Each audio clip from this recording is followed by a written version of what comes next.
What's cracking? I'm Nick Danger, and you're now tuned into the Art of MV.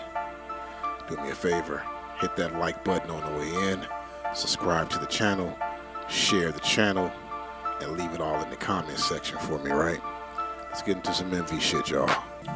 So today, what we got is a react to several videos. I'm gonna start it with this one because I get to show off the interface part of the MV1 Verse Lab, as I'll be looking at YouTube on my iPad here, which is wired to Zen Beats by USB, and thus the whole iPad's now coming through the MV, so you can hear it clearly and all that good stuff. Anyway, we're gonna get right into it though, man. The first video is by a guy talking about what Dr. Dre recently said. Now, Dr. Dre is all of our favorite producers, most of us at least, but for different reasons. For me, it's for totally different reasons, which I'll get into later. I mean, his judgment on sound is impeccable, and his use of not only the MPC, but the SP1200 and other pieces of gear should be noted. More notably than the MPC, when we talk about gear, is the SSL 9000 and 4000 that he likes to use. But let's get into what he said first, right? I'm about to start defending all this new music. I'm gonna get to that. I'm going a roundabout way, but you sound like a granddad. You sound like an old man disrespecting, what the younger kids got going on. He also went on to say that if you don't like it, don't listen to it. And these kids are doing something. They're using the best they can, and this is what they got, and it has evolved. He also said that he himself does not listen or does not like 90% or more of the new music. He doesn't like it. He said verbatim, I don't like it. But I would never hate on it, right? That's heavy. It's a big difference. You cannot like something and not hate on it. A lot of people from my era do openly hate on the hip hop. And I'm going to explain to you why. A person like Dr. Dre he doesn't have to hate on it, but he would not like it. When you come from a level of a business industry that's all musicians, even Dr. Dre had to learn to play stuff, right? Q-Tip had to learn to play stuff. Andre 3000, that came in sampling, had to learn to play stuff. When you're people who learn to play stuff, you learn to play instruments, and then you got guys, which is not I'm not knocking these guys, but they learn Fruity Loops, right? Which we all learn Fruity Loops. And it becomes to a point where you can buy a drum kit or a sound pack of the most popular producer and just take his drums. They're selling their drums, they're selling their whole sound setup. So now, what's your first thing you're gonna do? You're gonna load that up and start using the same sound. And he does it. Before you know it, it's 175,000 kids using the same sound pack at the same cadence, the same tempo. After a while, it does not have any originality. It's just a fact. After a while, the rappers, when they start to see who blew up, the last 10, 15 rappers, they have the same subject matter, the same content. Stop right there. So, what he said is so true. That a guy like Dre doesn't have to hate, or any of us who came up behind the industry or trying to get in the industry. If you're over 35 and you still compose, you still make beats, or like me, you compose, you make beats, and you write. But a lot of us had to learn to play instruments. I got a keyboard sitting here. I have notes on piano chords right at my call when I get stuck, just didn't play it anymore. But I learned and taught myself how to play bass guitar. So he's right. We learned stuff, but the newer generation came up on a cracked version of FL Studio, and then they all bought the same sounds. So this brings me back around to why I've never really been into buying sound packs, and it had nothing to do with hating on the new share economy. When you buy the new Samplekings, which are just construction kits, because it all started in the early 2000s with construction kits, you're buying something that tens of thousands of other bedroom producers bought. And then when you go and you look at the tutorials that are given with the same sound set, from all these different brands. We won't name them, but we know who I'm talking about.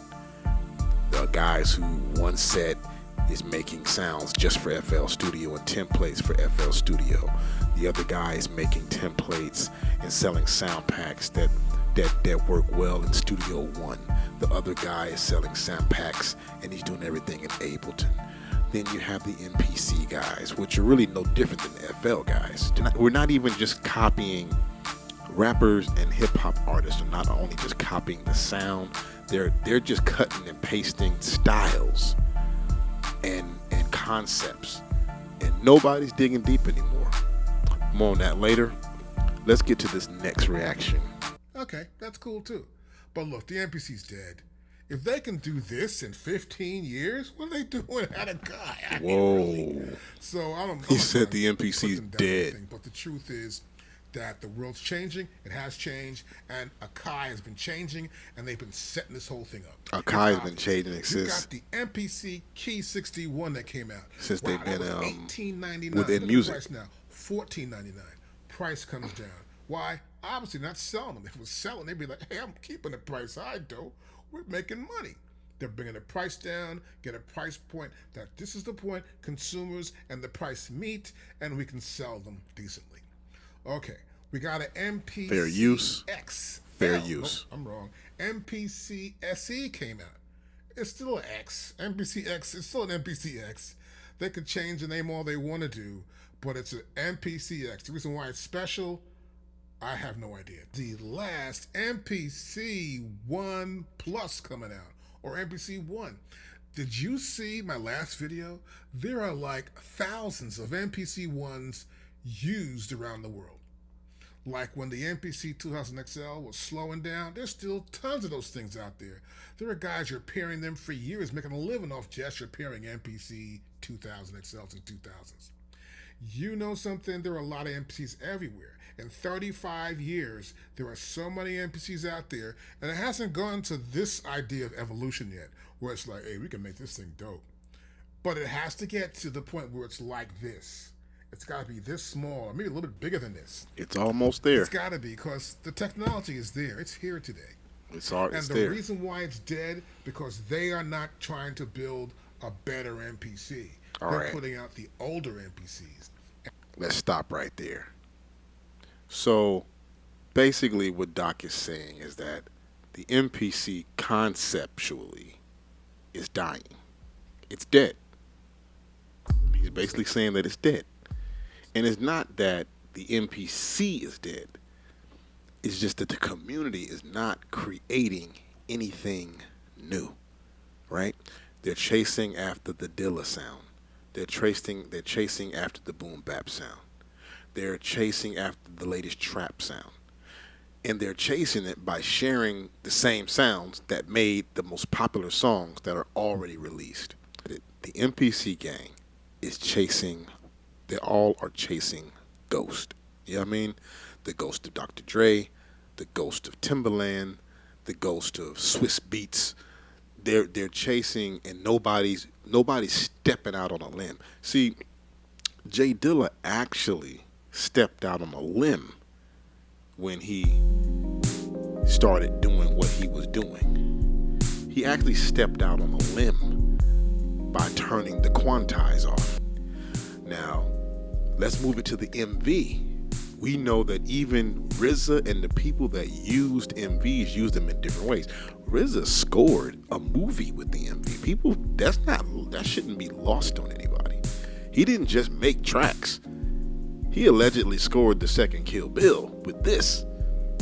Let that marinate for a minute, right?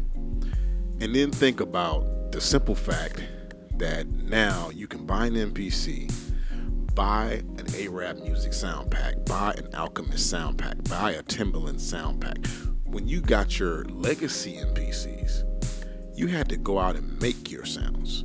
This is a big difference, and this is what Doc was just saying. The MPC is dead. He's not saying the MPC itself is dead, but the thing, the mystique, the reason you want an MPC is dead. All right? Because before you got the MPC as an empty box, so just an empty brain, and you would have to fill it with your talent and your frequency. And that is what Doc meant by the MPC is dead, right? Oh, my guy. Let me show my guy. Okay, I'm starting to notice a little bit of a trend of FL Studio producers hitting on the MPC. Whoa. You know I have to investigate it, right? Let's react to it. Yo, what's good, guys? I'm here with my guy. I always thought that Produced by Jack and J Cactus were the same people. Let me explain. It's not what you think. I remember seeing the really dope thumbnail style that they have for their FL Studio videos, and they both have similarities in their thumbnails. So therefore, I thought, you know, maybe Produced by Jack was J Cactus and so forth and so forth. Plus, we're gonna be just trying to cook up some beats on this thing today. This is Jay's first time on an MPC, I believe. One of your first times. We're gonna give it a go, see what we can make. Hopefully, cook up some fire beats and yeah. So if I get a VST real quick, sounds will go melody. He calls it VST. That's If you go to cute. pad perform, you can set it to do a bunch of different things. So you can scale lock it here, say C minor. And then So this is two FL Studio guys on an MPC 1. So little change of workflow, right? But I want you to pay attention to something. Check it out. I did a lot of FL Studio content when I first started. I was an FL gang guy. I did start off on the MPC, but you know, I went to FL and then back. I think we should start with a loop. We'll up the levels each time. We'll do a beat of a loop, then we'll make a melody, then we'll try and flip a sample, I think. Already starting on the wrong foot. Let's start with a loop. For a nice trap beat. Load that in, brings up this. That was hard. So you can zoom. You don't even have to use these, you can literally do this. So we got the sample here. And it's detected the BPM at 145, 72.5. So yeah, perfect. How did you get it to just do the touchscreen from there? Touch that like little E at the bottom. Oh, he's sorted it. There you go. You zoom right in, get it perfect. You can do manual, so when it plays through the sample and you hit the different pads, you can create the that's a new chops. chop. And then BPM chops as well are good. Because it's on 116 now. I'm just gonna keep it 1,000. This makes me so happy to see guys dig this shit. I'm trying not to stop it as much to put in my feedback or whatnot, but I actually know Produced by Jack, or I've actually talked to him before.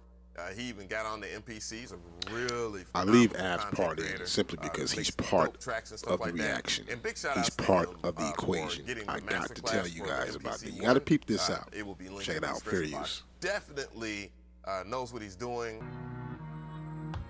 BPM chopping, good choice. How do we do this shift? Oh mate, how do you do this? New drum program using slices. Yeah, this is it. I missed that. Okay, cool. Oh, there we go. All right, cool. Sorry, I forgot that step. All right, now I can record that in. Hey.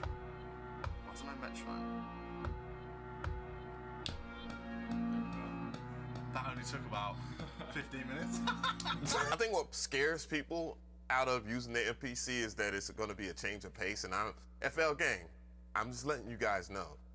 Once you get over you had to learn FL Studio. We all made the trashiest beats. Once when we again, first started the off MPC guys in and the any FL DAW, guys to be are honest. like, they're gotta alike. give it time, and it They're doesn't not really like take us that much MV time guys. for I you know to some of you solve MV it. guys are also just saw MPC TV guys, so Digital don't take make a offense, fire but just beat, check it out. last Fair use, week, fair use. And I reacted to it. Can't lie.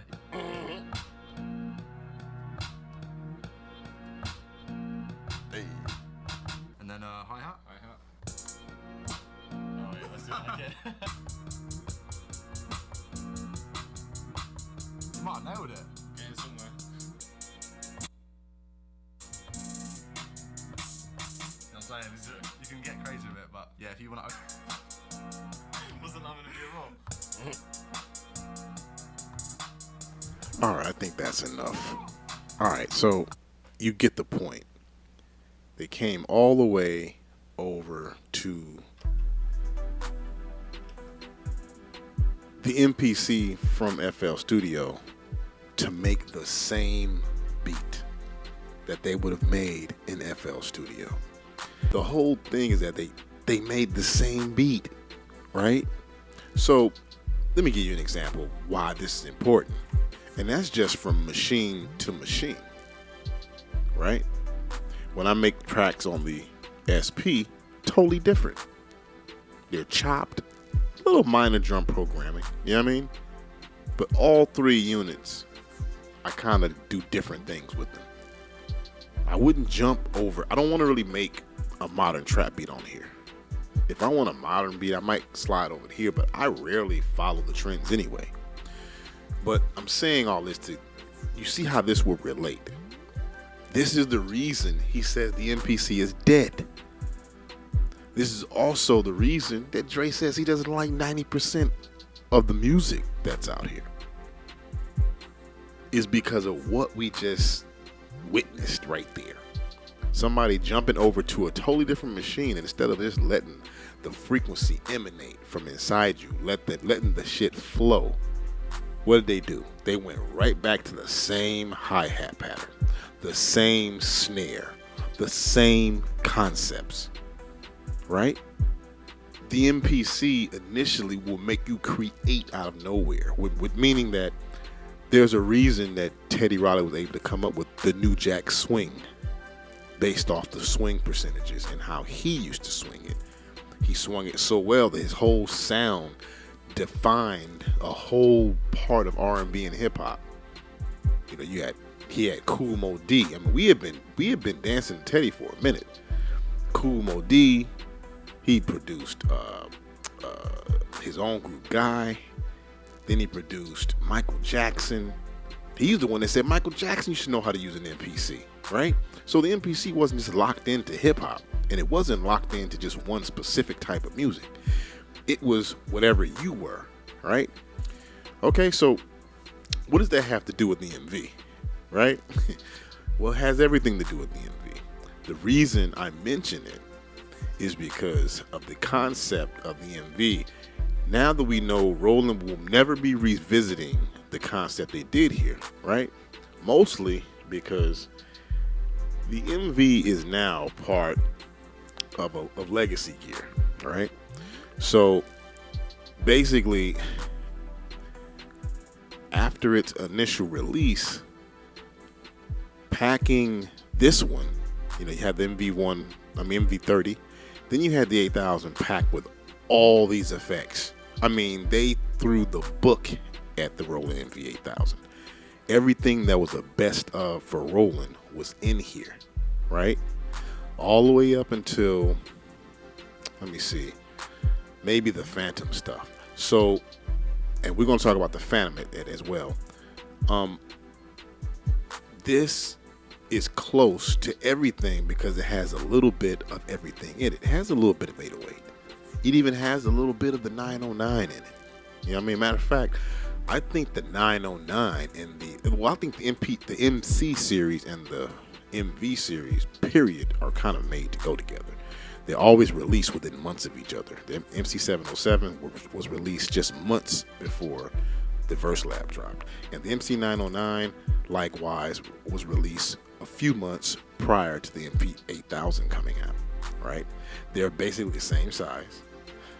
The MV has step recording, but it doesn't have the TR style step recording like this one does. The MC909 has this, the real-time recording, and the regular step recording that you find in here.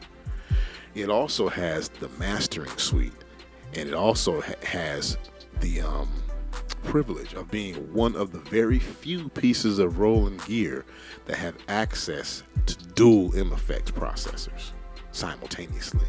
And it has that cool ass turntable emulator thing on the side. So I think the MC909 is really close and really was made to be used with the MV8000, right? This seems to be the best of the Zen-Core sequencers so far. So this moves me to something else that I was finding out. I'm not going to go to the reactions, but I've been following I said something before. I said that the Phantom, the new Phantom, had most of the features that we were wishing for the MV8000. I mean, for a new MV, for the Verse Lab. We all wish that a newer MV would have came out, and I thought they had put all of those cool things that we wish for on the Phantom. But it looks like the Phantom, it's like Roland does not have a new flagship piece anymore. I didn't know the Phantom was not really classified as a workstation anymore. It's more of a synthesizer now. It's more in their synthesizer family. People are complaining about voice stealing, which is probably polyphony. I don't know what that has to do with the Zen-Core engine or not. I'm not having any polyphony problems with the Verse Lab, but then again, I don't use a whole lot of sounds. Okay, I pulled up the Phantom page for the new Phantom. Zen-Core tones has over 3,500 tones and 90 drum kits out the box. Remember, the Verse Lab has 3,000, expandable as well. This thing only has a master compressor, a master EQ, has an analog filter on it, which these are all the things I thought we wanted for the Verse, for the Verse Lab, for any kind of new MV, right? Has an analog stereo filter, with a bunch of different types here. It looks like it has 4 different types. Has a drive and an amp. I think it has a 3-band, has a 13-band, 20-band, and 32-band vocoder. Mono and stereo. Oh, here goes the sequencer. 16 parts, 16 group, 8 per track with patterns, 32 measured pattern length, record method, real-time step recording, and TR, just like this one. And let's look at the sampler. 16 to 24-bit linear. That's like the MV8000, 8800. I mean, it has an AeroLink, CV gate control. Has 2 of them. Has a lot of assignable controllers. Has a emotional pad, chord memory. Has an arpeggiator, which is great. Rhythm patterns. Display, we know it's a touch graphic. You know that. VGA, backlit, connectors, analog outputs, 2x ZV out, 2x ZV gate. Got the foot pedal support. Now, audio interface, maximum 24-bit, 96 kilohertz digital, just like the Verse Lab, just like the VS100. Records 16 stereo channels, playback 3 stereo channels. Basically, it has some cool specs, but they seem like they was all over the place with this thing. And it does not. It has a bunch of cool features that I wouldn't mind having on the MV, but the sequencer and the recording environment is what's missing. Let me see what they classify this thing as, because I think it said somewhere synthesizer keyboard. So they do not classify this thing as a workstation anymore. They do not classify this thing as a workstation. Now, as you know, the Phantom X, even the XA, which is the alphabet, the X alphabet, but it has a sampler with 9 pads on it for you to store them and loop them, whatever, like a little baby 808. And it has a full-fledged linear style sequencer on it. Now, I know how to make tracks on the Phantom as well, with just the Phantom. I'm very familiar with the linear sequencer in there. It's just not as good as the one that's in this MV8000. And apparently the G, which would have been the last one that was like this, these and the X's, the G's and the X's, are apparently the only ones, the last workstations. Maybe the Phantom FA06, maybe. That's the one that had the supernatural sound engine. But the new Phantoms are not workstations. So I don't know if they can be considered the flagship anymore. If they are the flagship, it's a downgraded version of the flagship, right? And that brings me back to the Phantom Pain, because that lets you know that this is probably the best sequencer that they released, and I like it. I mean, I don't think it's that, I don't have no problem coming up with sequences on here. I don't have any problem with getting the drums to swing the way I want them to swing. You don't have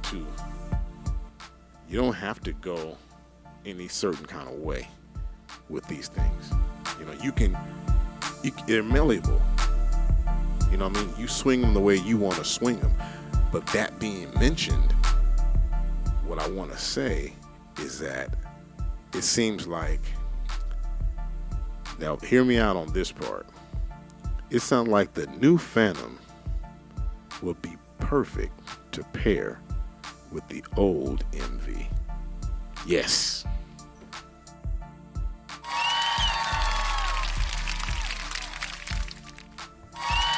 Give it up for that one. I really believe that this would go perfect with the Phantom. Just think about it. The power of the sequencer and supersized sampler of the MV, everything that you have on the MV, but then you have a 16-channel interface into any DAW, and you have the new sequencer, the new Zen-Core synthesizers with analog filters and CV gates, CV outs and CV gates, right? An arpeggiator, right? It will go perfect with the old MV. What do you guys think? Let me know in the comment section. Peace. We're out.